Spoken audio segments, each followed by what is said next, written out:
Hey guys, எல்லாருக்கும் வணக்கம். Welcome back to Pooja's world. இன்றைக்கி சூப்பர் அண்ட் டேஸ்டியான கேரளா ஸ்டைல் உருளைக்கிழங்கு கறி தான் பார்க்க போகிறோம். வாங்க எப்படி செய்யணும்னு பார்க்கலாம். கடாயில் ஒரு 3 டேபிள் ஸ்பூன் எண்ணெய் ஊற்றிக்கிறேன். நீங்கள் தேங்காய் எண்ணெய் ஊற்றுறதா இருந்தாலும் ஊற்றிக்கலாம். அது இன்னும் நல்லா டேஸ்ட்டாக இருக்கும். எனக்கு பர்சனலாக அந்த ஃப்ளேவர் அவ்வளோ பிடிக்காதுன்றதுனால நார்மல் சன்ஃப்ளவர் ஆயில் எடுத்திருக்கேன். எண்ணெய் ஊற்றிட்டு அதில் கடுகு போட்டுக்கலாம். கடுகு நல்லா பொரிஞ்சதும் சீரகம் போட்டுட்டு நல்லா பொரிய விட்டுப்போம். இதுக்கு பார்த்தீங்கன்னா மிக்சரில் ஒரு வெங்காயம், 2 தக்காளி, சின்ன துண்டு இஞ்சி, ஒரு 5 பல் பூண்டு போட்டு கொரன்னு அரைச்சி வச்சுருக்கேன். ஒன்றும் பதியமாக அரைச்சி வச்சுருக்கேன். கூடவே ஒரு பச்சை மிளகாய் ஆட் பண்ணிக்கோங்க. அதை இந்த எண்ணெயில் ஆட் பண்ணி பச்சை வாசனை போகிற வரலும் நல்லா மிக்ஸ் பண்ணி விட்டுப்போம். இந்த மாதிரி பண்ணும்போது கிரேவி நல்லா ஃப்ளேவர்ஃபுல்லாகவும் இருக்கும். அதனால் இந்த மாதிரி பண்ணிக்கிறேன். நீங்கள் வெங்காயத்தை வதக்கிட்டு கூட அரைக்கலாம். எப்படினாலும் நம்ம எண்ணெயில் போட்டு வதக்க போகிறோன்றதுனால நான் பச்சையாகவே அரைச்சி எடுத்துக்கிறேன். இந்த மாதிரி ஒன்றும் பாதியமாக இருந்தால் நல்லாயிருக்கும்.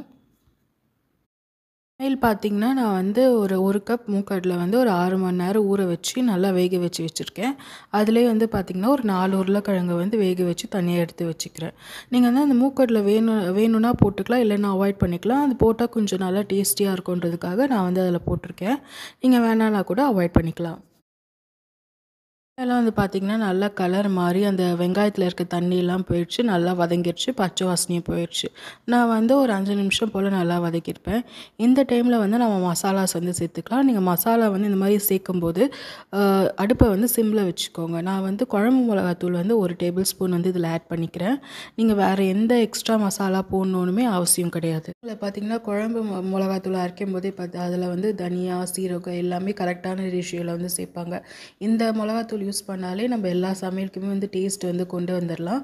அப்படி இல்லைன்னா உங்களுக்கு குழம்பு மிளகாத்தூள் இல்லைன்னா ஒரு டேபிள் ஸ்பூன் நீங்கள் நார்மல் சில்லி பவுடர் எடுத்துக்கிறீங்கன்னா 4 டேபிள் ஸ்பூன் தனியா பவுடர் யூஸ் பண்ணிக்கோங்க. நான் ஒரு கலருக்காக காஷ்மீரி மிளகாத்தூள் ஒரு 1/2 டீஸ்பூன் இதில் ஆட் பண்ணிக்கிறேன். நம்ம நிறைய மசாலாஸ் ஆட் பண்ணால் அது உடம்புக்கு கெடுதலும் கூட. அது எப்படி செய்கிறாங்கன்னு கூட நமக்கு தெரியாது கடையில் வாங்கும்போது. நீங்கள் வீட்லேயே அரைச்சி யூஸ் பண்ணுறீங்க, தனித்தனியாக மிளகாத்தூள் அரைச்சி யூஸ் பண்ணுறீங்கன்னா அது பெஸ்ட்டு, நமக்கு பெட்டர். அந்த கடையில் வாங்குகிற மிளகாத்தூள் நம்ம எப்போயாவது யூஸ் பண்ணிக்கிட்டால் நல்லாயிருக்கும். மோஸ்ட்லி பார்த்திங்கன்னா இந்த பிரியாணி எதாவது செய்யும்போது, பன்னீர் கிரேவி எதாவது செய்யும்போது தான் நான் தனியாக அந்த மிளகாத்தூள்லாம் யூஸ் பண்ணுவேன். நார்மலாக நம்ம வீட்டில் செய்யும்போது நான் வேறு எந்த தூளுமே எக்ஸ்ட்ரா ஆட் பண்ண மாட்டேன். ஸோ நீங்களும் ட்ரை பண்ணி பாருங்கள். குழம்பு மிளகாத்தூளே நல்லா டேஸ்ட் என்ஹான்ஸ் தரும். டிஃப்ரென்ஷியேட்டும் பண்ணி காமிக்கும் ஒரு டிஷ்ஷுக்கும் குழம்பு மிளகாத்தூள். நம்ம போட இன்க்ரீடியன்ட்ஸ் தான் நமக்கு மெயினே. மூக்கடலை வேக வச்ச தண்ணி இருக்கும்ல, அதுலேயுமே நல்லா ஸ்ட்ரென்த் இருக்கும். நான் அந்த தண்ணியை கொஞ்சமாக ஆட் பண்ணிக்கிறேன். ஏன்னா அந்த மிளகாத்தூள் பச்சை வாசனை போடணுன்றதுக்காக. இது கொதிக்கும் போதே நம்ம வேக வச்சுருக்க மூக்கடலையுமே இதில் சேர்த்து நல்லா கொதிக்க விடுவோம். இதில் ஒரு கொதி வந்தோடனே உருளைக்கிழங்கு பீல் பண்ணி வச்சுருக்கேன். அந்த உருளைக்கிழங்கு 4ஆக கட் பண்ணி போட்டுக்கிறேன். நான் பெரிய துண்டாகவே இன்றைக்கி போட்டுக்கிறேன். ஏன்னா உருளைக்கிழங்கு கொஞ்சம் ரொம்பவே வெந்துட்டதுனால சின்னதாக நீங்கள் போட்டிங்கன்னா குழையிறதுக்கு வாய்ப்பு இருக்குன்றதுக்காக நான் உருளைக்கிழங்கு 4ஆக கொஞ்சம் பெரிய பெரிய துண்டாக கட் பண்ணி போட்டுக்கிறேன். அப்படி இல்லை உருளைக்கிழங்கு நார்மலாக வெந்திருந்ததுன்னா நீங்கள் சின்ன துண்டாகவே கட் பண்ணி இதில் போட்டு நல்லா வேக வச்சு எடுத்துக்கோங்க.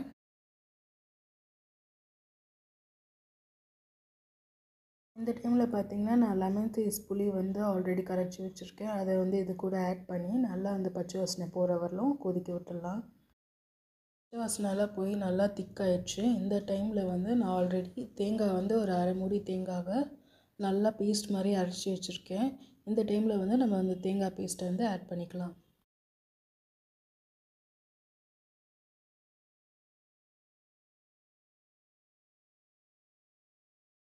பேஸ்ட் ஆட் பண்ணி அதிலே பார்த்திங்கன்னா ஒரு அரை கிளாஸ் தண்ணி ஊற்றி நம்ம அந்த தேங்காய் ஊற்றியிருக்கோம்ல அதே ஜாரில் இந்த மீதி இருக்க தேங்காய் தண்ணியை இதில் ஊற்றி நம்ம கன்சிஸ்டன்சிக்கு ஏற்ற மாதிரி மிக்ஸ் பண்ணி விட்டுக்கலாம்.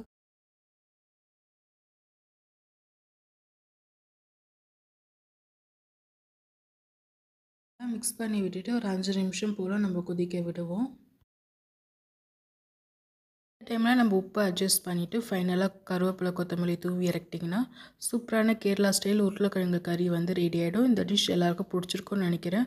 பிடிச்சிருந்தா like, share and subscribe to பூஜாஸோடு. இந்த டிஷ் மறக்காமல் ட்ரை பண்ணி பாருங்கள். சாப்பாட்டுக்கு அதுக்கப்புறமா பிரெட் வகைங்களுக்கு, சப்பாத்திங்களுக்கெல்லாம் சூப்பராகவே இருக்கும். கண்டிப்பாக ட்ரை பண்ணி பார்த்துட்டு கமெண்ட் செக்ஷனில் எப்படி இருக்குன்னு கமெண்ட் பண்ணுங்கள். இதோட அடுத்த வீடியோவில் உங்களை சந்திக்கிறேன். until then it's Pooja. எல்லோரும் டேக் கேர் அண்ட் பை.